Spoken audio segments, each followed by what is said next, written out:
I think they're ready, Mrs. W. I know they are because I had one yesterday. You didn't, did you? I did. You had my peas. Oh, the unmistakable sound. Oh, look at those little gems. Oh, yes. Superb. So the alderman pea is ready. That tells me just one thing. It's time for an early June sowing.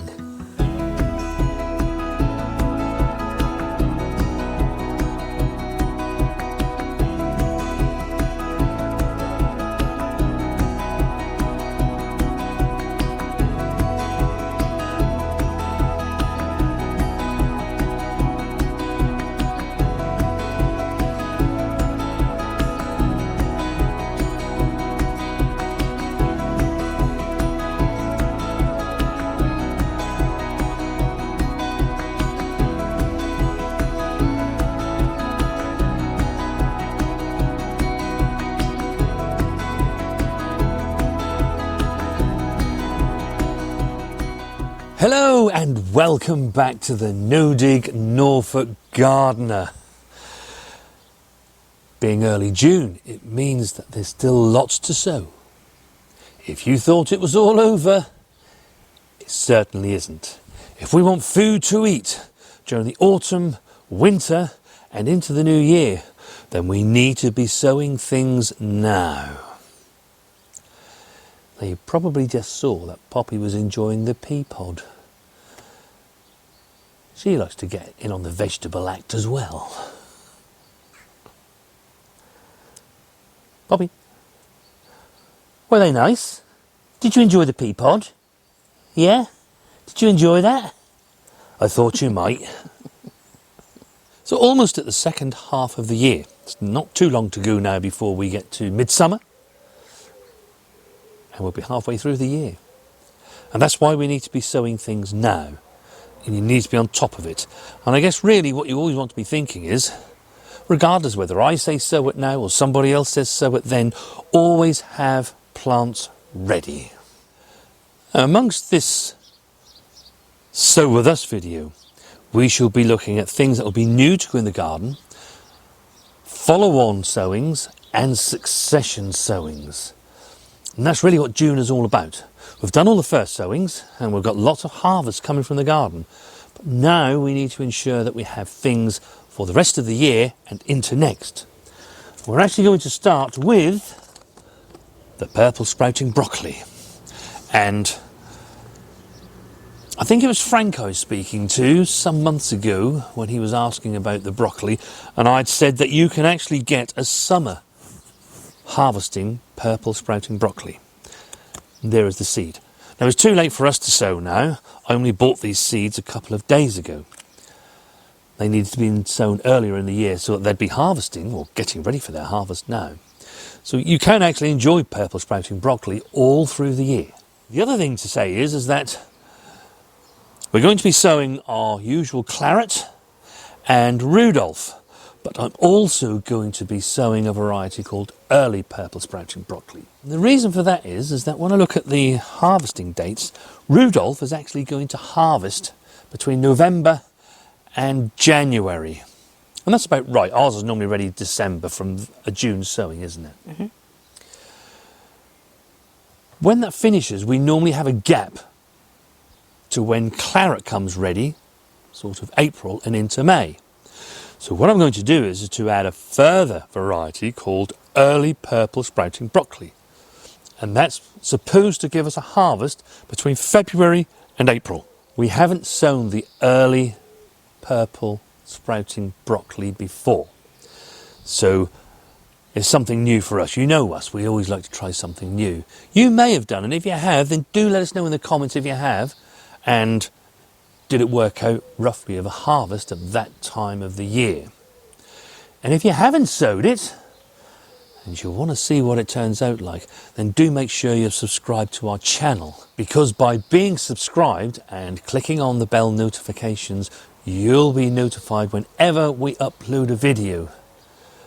And you'll find out at the same time as us. Now you can see that I've filled some module trays with compost. And we just need to make some indentations in order that we can sow the seed. I think, Mrs. W, we will do 3 Rudolph, 3 early purple and 2 claret. Now you may say, why only 2 claret? Well, let me tell you, claret is an F1 and it is profuse. We had 5 in the plot down there this year and we could hardly keep up with it, could we? No. They were starting to flower, going to seed. We simply couldn't keep up with it. So I think 2 of the claret will be more than enough for us. Yeah, Bearing in definitely. mind there is just me and Mrs. W here. So we'll start with the claret. And as with all the brassicas that we sow, we aim for 2 seeds per cell. And then once germination has taken place, if we're lucky enough to have had 2 germinate, then we shall thin to the strongest seedling. But of course, by sowing 2, you double your chances of actually making sure that something comes into each cell. Next, I want to sow some curly kale. The curly kale I always think is one of the most amazing vegetables on this planet. You sow it now, we'll be harvesting this by late August, September, and it will give us harvest all the way through autumn and winter. It'll take a little break as we get to Christmas, but that's fine because the sprouts will be ready then. And then as we go into the new year, it starts sprouting its new leaves again, and it just goes on and on and on.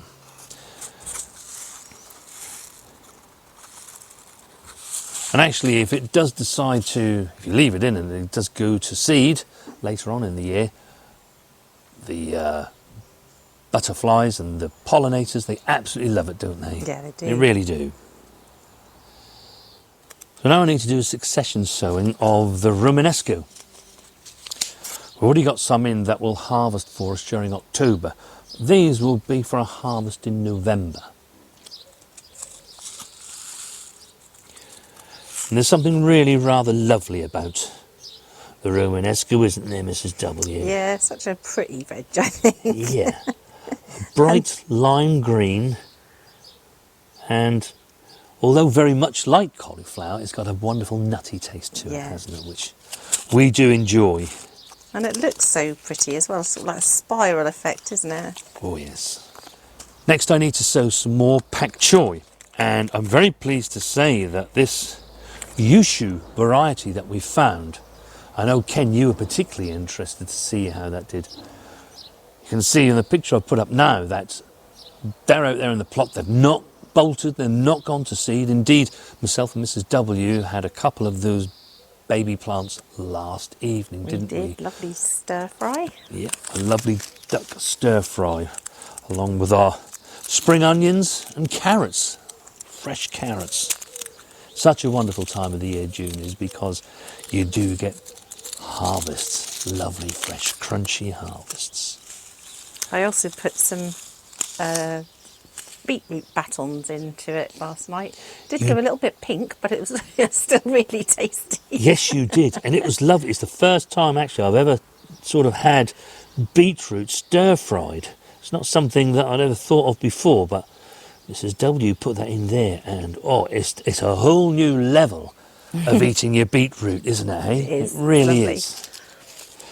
Now, I'm only going to sow 5 plants of these, or 5 cells. They will eventually be 5 plants, of course.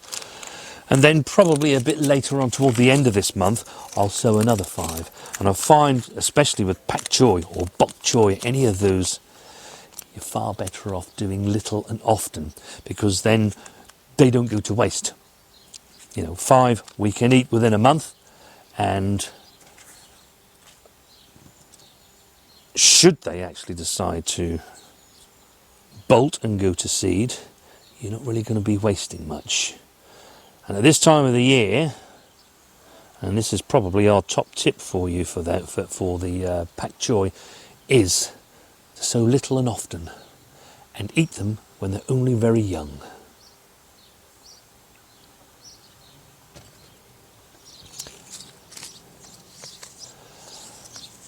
The next thing I need to sow is some swede. Now last year we grew these swede. They were really quite amazing, weren't they? Stonking crop, they really were, weren't they? Probably the best swede we've grown in many a year. Yeah. But they were ready by sort of September, weren't they? They were ready very October. early compared to how they usually are. So what I am going to do this year is I'm going to sow some now, at the beginning of June, and then I'm going to make another sowing toward the end of June, just to see if I can get that continuity of harvest. Mrs. W really loves swede, so do I. She really loves swede. And because I wanted to try and get them to hold in the ground, when we harvest them later on in the year, she did say to me, they're a bit woody, they're a bit on the woody side. We should have harvested them in October and not left them till November and December. Yeah, we should have. You live and learn, don't you? Yeah. So that's why I'm going to make 2 sowings, so that we can pull the ones that come earlier, and then we'll have another batch that will be ready during that November period. And such a valuable vegetable. Really is. Lovely with a bit of mash, isn't it, Mrs. W? I just like it mashed with a bit of butter, black pepper and cheddar cheese grated into it. Yeah. I could just eat a bowl of that for my lunch. That'd be lovely. Oh, yes. And this is a British bread variety. Bread especially so that it can cope with the British winter, or a UK winter. So it's never let us down. Yes, we had our very best harvest that we've had in many a year last year. It always does give us a harvest, but these were particularly big, football size. They were massive. They were huge, weren't they? Yeah. June is a really good time to be doing your follow-on sowing of beetroot. If you sow it now, it'll be ready come the autumn, and then you can store it for usage during winter. So we're going to pop 3 seeds in there, and don't forget sometimes you can get more than one seedling from one of these clusters. So you may well find yourself needing to thin these down once they've germinated. And because we like to multi-sow as, and we want to make sure we get enough, that's why I put 3 seeds in there.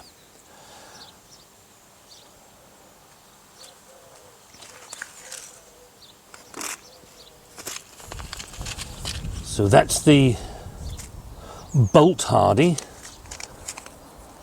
But we've really enjoyed these golden burpees. Different colour. Really nice, yeah. Yep. Slightly different taste, isn't it? Not quite so earthy as the Bolt Hardy, is it? That's what we've found. So I'm going to make another sowing of those. And as you know, it might have been on our last video. No, the last video. It was the video before, because the last video was the Automate Pro, wasn't it? Yeah. But the video before that, we actually put some more of these out into the ground, and they'll harvest during the August period, August and September, so that we get a continuity of harvest.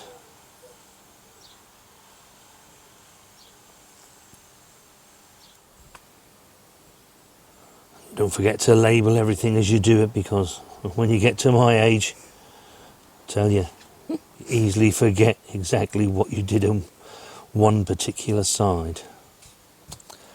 And that's those done. And by the way, a big thank you to you all for your lovely comments regarding the Watermate Pro, the Harvest Watermate Pro. We've got some other videos coming up on that over the next few weeks. Not only to show you how you can use it via the Wi-Fi, so you can set it up to do the automatic watering, but a few other little facts. I think somebody asked me where they were based, because I did say they were a British company. They're actually based over there in Wales. It's quite near you, Ken. Also in that video, we actually planted out some spring onions. So it's now time to sow the next follow-on of our spring onions. If you remember when I emptied that tray, I said, and this will be turned around straight away for the next lot of spring onions. This variety is called ramrod, and we like to sow this and eat this during the summer period. The guardsman grows fine, and you can grow it over, all through the year. But I find those onions are much better to sow at the end of August and to use to overwinter, so that you have some lovely onions, spring onions, to actually enjoy during April and May and June, which we have been doing. And of course we do multi-sow these, so we're aiming for 6 to 8 seeds. But it doesn't matter if you don't get that many, you could do more or less. It's now time for us to sow our brassicas for the month of October. We're back to the blue seeds, Mrs. W. Oh yes, I like the blue seeds. You can see them so much easier. The Marathon Calabrese.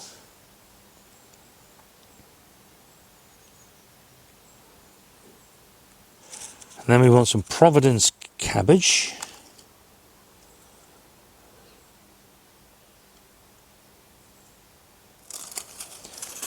Next I want to sow the next lot of red cabbage. This will be a follow-on sowing. Remember, I only sowed half a row in plot 2, and then we'll complete that row with these. We'll be able to use those for long, probably July and into August. Mrs. W does like her coleslaw. I do. Very much. But these ones will be for the autumn and winter, and we'll be able to make some lovely braised cabbage. Yeah, red braised cabbage. That's the word I was searching for, Mrs. W. I thought you might be.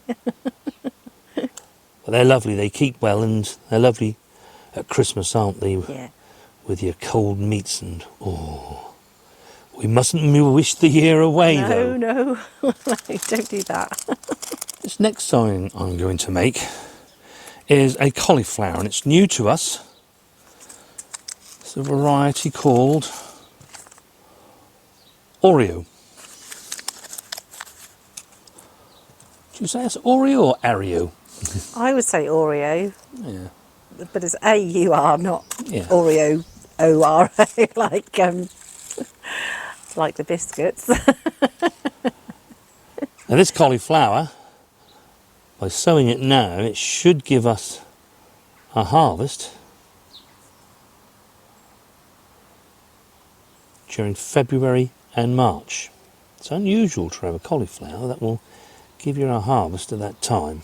And of course, when you are trying to ensure that you have food in the following year, in 2025 at that time, brassicas are a really good bet, because they can grow now through the rest of this year and then do their thing and give you their harvest in January, February, March, April into next year. And with the purple sprouting broccoli, the claret in particular, that will tip over into May.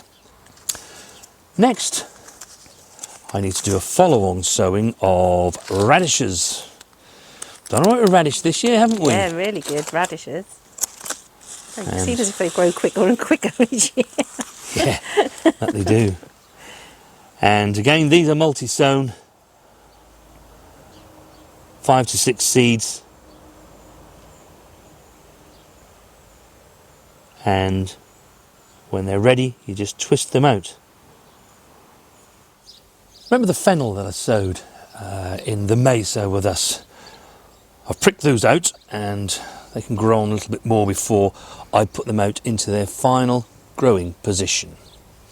And I can't, your name escapes me now, so please forgive me for that, but I know somebody said that they wouldn't sow their fennel in May.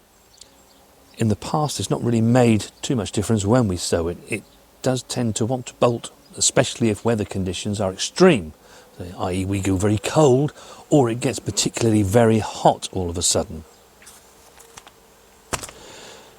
So it's probably a question that we're still learning exactly how to grow fennel, but I do keep persisting because I do love the taste of fennel, and especially with fish. Absolutely lovely when we spark the old barbecue up and we do some fish on the barbecue. Yeah. Wrap it in some foil with a bit of fennel. Oh, absolutely gorgeous.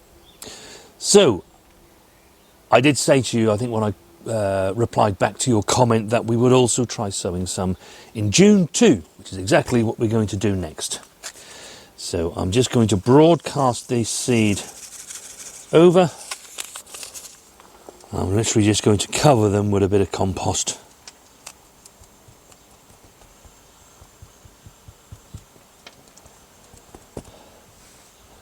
We started this video off at the peas, and very lovely they are too. Yeah, they are.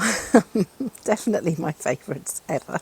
And this is probably the best example at this moment in time that I can show you for a succession sowing. In 4 weeks' time, those peas will be gone. And I need something to go in their place. What do we put over our arch at that time? We put runner beans and climbing French beans to grow over the arch. So by making our sowing now, we know that we'll have plants that are ready to go as soon as that harvest is finished. We have hundreds of peas there, all swelling up. But they will need replacing, because we like to make our garden as productive as possible. Last year, when we grew our runner beans and our French beans, we actually saved our own seed. We left some pods so that we could save our own seed. And I should be very, very interested to see what the germination rate will be with these. We're going to do the same varieties again. We're going to be doing White Lady and Lady Di for the runners, and then for the climbing French bean, Cobra. We're going to start with the Cobra. We were able to save these seeds because none of these are F1. So they should come true.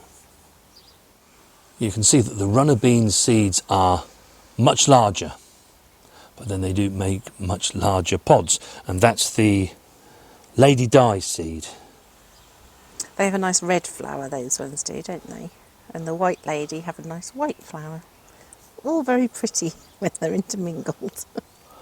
I'm interested in the pods, folks.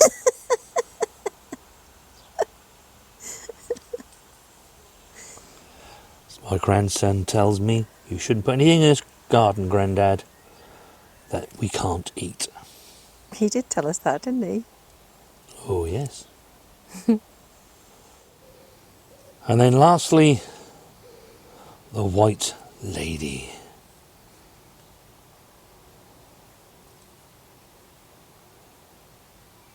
I know I was joking with you, Mrs. W, but actually it does look a real lovely display, doesn't it, when you get the red and white flowers. Yeah, and the little Cobra French beans, they're a sort of a lilac-y, pinky, purpley colour, aren't they? They're pretty too. Oh, yes. And I'm hoping that the germination will be particularly good with these being our own home-saved seed. We only had to save up a few pods, didn't we? I think I might have overdone it because we've still got all of these left. Oh, yeah, but it's nice to know that you have enough, Mrs. W. Exactly. You don't want to be without. And, you know, in all seriousness, I dug out a packet of runner bean seeds and cobra bean seeds that we actually still do have in the house. And, you know, we paid £4 something for those. And there's only about 20 seeds in there. Yeah. £4 sterling. So, you know, there's a saving to be made. Peas and beans are quite easy to do, aren't they? They're easy wins, aren't they? Yeah. But they do save you that bit of money. And we saved some squash seed as well. We've done that Yeah, before. say squash seed. Tomatoes. Yes. Tomatoes are quite peppers. simple, aren't they? Yeah. And peppers, as you say. Yeah. So, yeah, where you can, do that. And if you do have the room, unlike us, go for it. See if you can save your own parsnip seed maybe, or carrot, or onions, as we say, or even beetroots. If you do that, do leave us a comment. Let us know how you get on. We always love to get your comments, we really do. And we value them greatly, we really do. So don't think that we don't. Same as when you give us a thumbs up, that interaction really helps our video once it gets released. Do have a great week in the garden, won't you? And we shall see you on the next one.